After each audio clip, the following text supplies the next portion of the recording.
Hello students, hope you are doing well.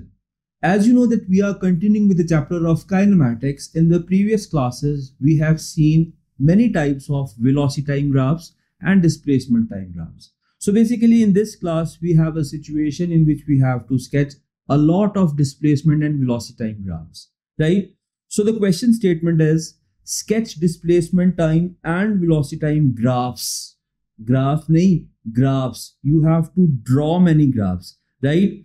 Starting of car is taking place from its mean position, which is referred as starting point. ठीक है, this is the mean position from which the car is starting, और यहाँ पे लिखा हुआ है this is starting point, and you know that the displacement at the starting point is 0. ठीक है, car is traveling at constant velocity. For example, car की velocity अगर 5 meters per second है, throughout the journey velocity will remain 5 meters per second. ठीक है, velocity is a vector quantity. Right side पर velocity positive तो left side पर velocity का negative sign होगा. Displacement is also vector quantity, तो mean position पर डिस्प्लेसमेंट 0 है. मीन पोजीशन के राइट साइड पर सारी की सारी डिस्प्लेसमेंट्स पॉजिटिव और लेफ्ट साइड पर सारी की सारी डिस्प्लेसमेंट्स नेगेटिव होंगे, because the sign of displacement depends upon the position of an object. मैंने स्टार्ट में बहुत क्लेरिफाई किया था आपको. ओके, फर्स्ट क्या हो रहा है कि object is travelling towards right from the mean position. ठीक है, ये देखे 1 में ऑब्जेक्ट मीन पोजीशन से स्टार्ट कर रहा है और राइट साइड पर जा रहा है, तो इसकी इनिशियल डिस्प्लेसमेंट जो है बच्चों वो 0 है and it is going towards certain positive displacement. So the displacement time graph will look like this. This line will be a straight line because graph has constant velocity. तो displacement time graph का gradient भी constant होना चाहिए. And constant velocity towards right, ये आपके लिए बहुत आसान है. Constant velocity towards right will be represented by a horizontal line with a positive value. ठीक है, second देखिए. In this second one, the car is going backwards. ठीक है, तो इसकी वेलोसिटी कैसी होगी? Its velocity will B negative and zero displacement से सर्टेन नेगेटिव डिस्प्लेसमेंट पे जा रहा है. जीरो डिस्प्लेसमेंट से सर्टेन नेगेटिव डिस्प्लेसमेंट पे जा रहा है, तो this is the displacement time graph and velocity is towards left. तो यहां पर आपके पास हॉरिजॉन्टल लाइन आएगी. नेक्स्ट देखिए, केस नंबर 3 में it is coming from certain positive displacement towards mean position. It is coming from certain positive displacement towards mean position and velocity is towards left. It is coming from certain positive displacement towards mean position जहां पर displacement 0 होगी. This is displacement time graph and because it is going towards left, its velocity is negative. ठीक है, next देखिए case number 4 में the car is coming from certain negative displacement. वो negative side से towards mean position पे आ रहा है और मीन पोजीशन पे आते आते उसकी डिस्प्लेसमेंट 0 हो जाएगी and velocity is towards right hand side. Right hand side पर वेलोसिटी पॉजिटिव कंसिडर होती है. ठीक है, सो जरा यहां पर ध्यान से देखिए. It is coming from certain negative displacement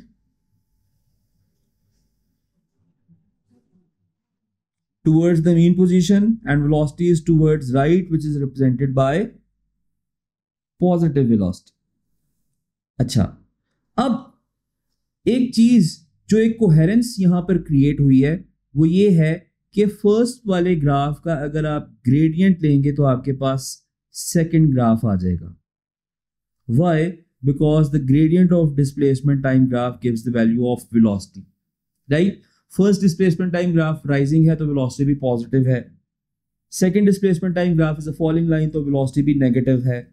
third is also a falling line तो वेलोसिटी भी नेगेटिव है. और फोर्थ ग्राफ को देखें, राइजिंग लाइन है तो ग्रेडियंट भी positive.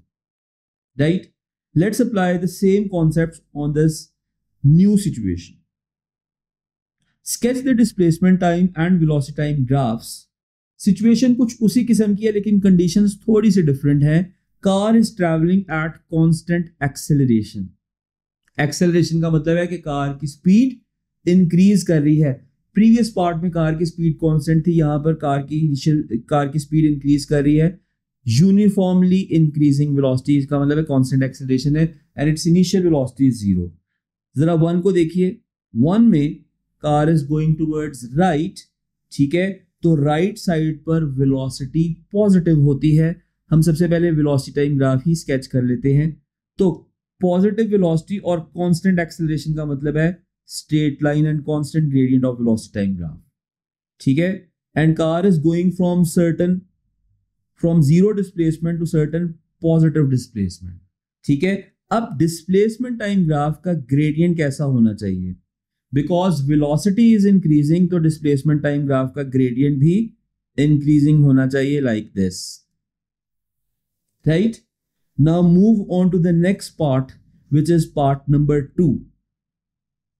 Car is going towards left, left side पर वेलोसिटी नेगेटिव होती है, ठीक है। So you have to sketch increasing velocity in opposite direction, तो आपका graph will be like this.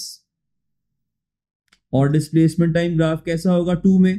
Car is going from zero displacement to certain negative displacement, car is going from zero displacement to certain negative displacement, and because velocity is increasing, displacement time graph का gradient भी increasing होगा, so it will be like this. Quickly move on to the next situation in which car has certain positive displacement, it is coming towards certain negative displacement, or it is coming towards its mean position, ठीक है। So 3 में आप देखिएगा कि velocity is towards left side पर velocity जो है वो negative sign से represent होती है, तो यहां पर आप वेलोसिटी को रिप्रेजेंट करेंगे नेगेटिव साइन से, मतलब velocity is increasing in opposite direction and car is coming from certain negative displacement towards mean position, तो इसका ग्रेडियंट इंक्रीजिंग शो करें बिकॉज वेलोसिटी इज इंक्रीजिंग, ठीक है। नेक्स्ट देखिए केस 4। केस 4 में it is coming from certain negative displacement towards mean position, because mean position के right side पर सारी की सारी डिस्प्लेसमेंट्स पॉजिटिव और लेफ्ट साइड पर डिस्प्लेसमेंट्स नेगेटिव होती हैं। It is coming from certain negative displacement towards mean position, ठीक है। So this is certain negative displacement and this is mean position, ठीक है। This is displacement time graph and because it is moving towards right hand side पर velocity increasing होती है, so this is uniformly increasing velocity towards right hand side, ठीक है। सब displacement time graph के gradients आपको वेलोसिटी का ही trend देंगे। Now moving on to the next situation. In this next situation, a similar situation, sketch velocity time and displacement time graphs. Car is traveling with constant deceleration. इसका मतलब है this time car is slowing down, ठीक है। Uniformly decreasing velocity. अब velocity decrease होकर क्या हो जाएगी? वो कह रहा है कि फाइनल वेलोसिटी 0 हो जाएगी, ठीक है। सो वंस अगेन 1 में देखें, car has certain velocity and ultimately this velocity will uniformly reduce so that car comes to rest, and because it is towards right hand side velocity will be positive, right, because right side पर velocity positive और left side पर velocity negative होती। mean position के right side पर सारी की सारी displacements positive और left side पर सारी की सारी displacements negative होती, ठीक है। displacement को देखिए, initial displacement is 0, final displacement is certain positive value, तो displacement will very like this, ठीक है। नेक्स्ट देखिए situation number 2।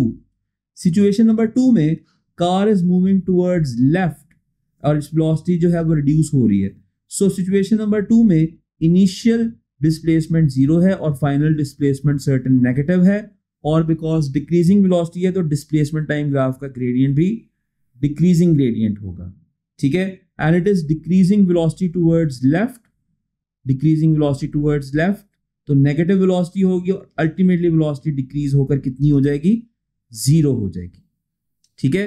Now moving on to the next which is case number 3। Situation को जरा ध्यान से एनालाइज कर लिया करें, ग्राफ स्केच करना आसान हो जाता है। 3 में क्या हो रहा है?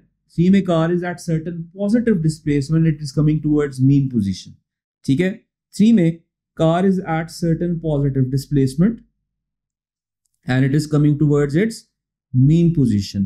वेलोसिटी रिड्यूस हो रही है, डिस्प्लेसमेंट टाइम ग्राफ का ग्रेडियंट रिड्यूस होगा। ठीक है, सी में कार किस साइड पर मूव कर रही है, लेफ्ट साइड पर, तो लेफ्ट साइड पर uniformly decreasing velocity will be like this, left side वाली velocities are represented by negative sign. Now the last one, in the last one the car is coming from certain negative displacement towards mean position। ठीक है, in the last one car is coming from certain negative displacement towards mean position। ठीक है, तो car is coming from certain negative displacement towards mean position with decreasing velocity, so graph will be like this, decreasing gradient होना चाहिए। ठीक है, and because it is moving towards right hand side velocities are represented by positive sign और decreasing velocity है, और ultimately final velocity कितनी है, final velocity is coming out to be 0। right, now considering all these facts in your mind, you have to attempt this next question, which is a bit tough one, right? So here's an object, here's a small ball, as you can see in the diagram. At this point its velocity is 0। ठीक है, it covers its journey from point A to B to C to D and then back to C, B and A।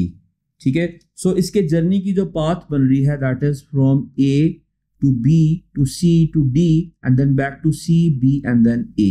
तो basically जो इसका starting point है वही इसका ending point है। A to B it has constant acceleration, ठीक है, B to C it has constant velocity and onward it has constant deceleration, because ऊपर जाते हुए ऑब्जेक्ट जो है वो स्लो डाउन होता है। ठीक है, क्या ये रिटर्न हो रहा है, yes it is coming back to A, तो राइट साइड वाली सारी की सारी वेलोसिटी जो है वो पॉजिटिव साइन, तो लेफ्ट साइड पर सारी की सारी velocities are represented by negative sign. ठीक है, so let's sketch its velocity time graph। so velocity time graph का नेगेटिव एक्सिस भी होना चाहिए, बिकॉज इसकी वेलोसिटी जो है वो लेफ्ट साइड पर है, और लेफ्ट साइड वाली velocities are represented by negative sign.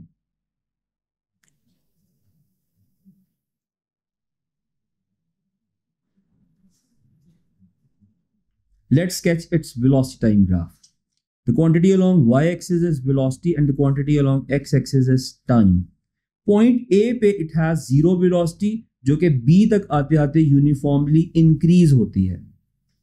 ठीक है, so this is uniformly increasing velocity up till point B. Then from B to C it has constant velocity, जो कि हॉरिजॉन्टल लाइन से represent होगी, and then C to D it has uniformly decreasing velocity, and ultimately at D the ball will instantaneously come to rest।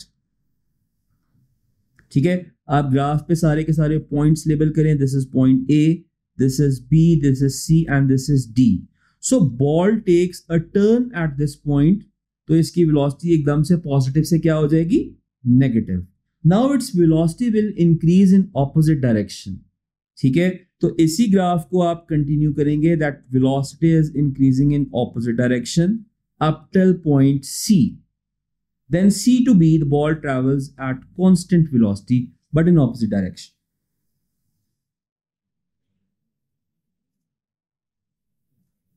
C to B it has constant velocity in opposite direction and ultimately A पे आते आते ball दोबारा से rest पे आ जाएगी और इसका cycle जो है वो कंप्लीट हो जाएगा।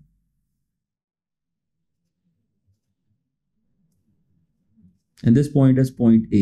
so this is a complete journey from point A to B to C to D and back to C, B and A। ठीक है, अगर स्पीड टाइम ग्राफ ड्रॉ करना है तो जो ग्राफ का ये वाला पोर्शन है वो भी फ्लिप होकर ऊपर आ जाएगा, because speed is a scalar quantity and that is positive throughout. Right, now we will draw the displacement time graph. ठीक है, तो यहीं पर आप गिवन स्पेस में इसका डिस्प्लेसमेंट टाइम ग्राफ भी स्केच कर लें। The quantity along y axis is displacement and x axis is time. ठीक है, डिस्प्लेसमेंट सर्टेन पॉइंट तक इंक्रीज होती है, which is the most distant point from A, D तक डिस्प्लेसमेंट इंक्रीज होती है, उसके बाद ball starts rolling back, ultimately इसके डिस्प्लेसमेंट जो है वो 0 हो जानी चाहिए। ओके, पॉइंट्स को प्लेस करते हैं। पॉइंट ए से बी तक displacement is increasing and because it has increasing velocity तो ग्राफ का ग्रेडियंट भी इंक्रीज होना चाहिए। तो A से B तक ग्राफ का ग्रेडियंट भी इंक्रीज होगा। B to C it is traveling at constant velocity, तो B to C के लिए आप एक ऐसी लाइन ड्रॉ करेंगे जिसका कांस्टेंट ग्रेडियंट होगा which will represent constant velocity. इस पॉइंट तक इट हैज कांस्टेंट वेलोसिटी और वो पॉजिटिव वेलोसिटी है, इस पॉइंट पर ग्रेडियंट भी पॉजिटिव है। C to D velocity is reducing, ठीक है, C to D velocity is reducing, the graph will be like this, that the gradient is reducing and gradient is in fact reducing to 0 because D is a turning point, यहाँ पर velocity instantaneously 0 होगी। Now D to C the displacement has started to reduce, ball return back करेगी, so D to C graph will be like this, increasing velocity in opposite direction या increasing gradient of displacement time graph। Now C to B ball is traveling at constant velocity in opposite direction, ठीक है, तो constant negative gradient sketch करेंगे। This is point B and B to A it is traveling towards left which is negative velocity और displacement इसकी reduce हो रही है and because it is decreasing velocity और decrease होगी तो gradient भी decrease होगा and ultimately you reach point A, right? अच्छा, first वाला ग्राफ जो है वो second वाले ग्राफ से भी आ सकता है।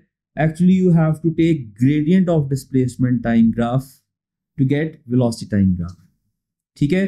इस point तक D point तक throughout line rising है तो velocity की values भी positive है।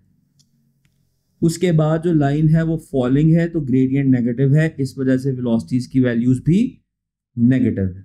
I hope that you practice all these graphs in your free time because exam में कुछ ऐसी सिचुएशंस आएंगी जहां पर आपको ग्राफ खुद से स्केच करना पड़ेगा, लेकिन कुछ ऐसी भी सिचुएशंस आएंगी जहां पर मिक्स ऑफ ग्राफ होगा। You have to select the right one. In this chapter, yet we have to discuss very important topics, equations of motions and graphs. So stay tuned. Thank you.